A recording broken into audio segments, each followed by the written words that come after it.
Ila. Biglaan na san. Hello! Ito ang alikansya ko. Isusuot natin ito yung 5 piso.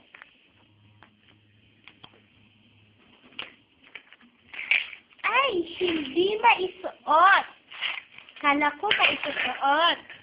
Pagkatapos, alisin natin. Ipunta natin dito.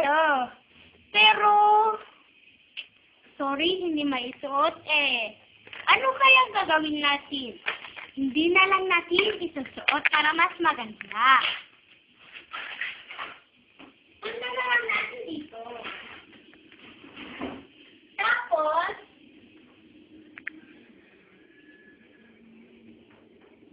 ito ang pigiramin. Ano nakita? Ito ang pigiramin. Ito. At ito naman ang electric fan namin. At ito ang bed sheet namin. Ito ang bed namin. At makikita dito ang buong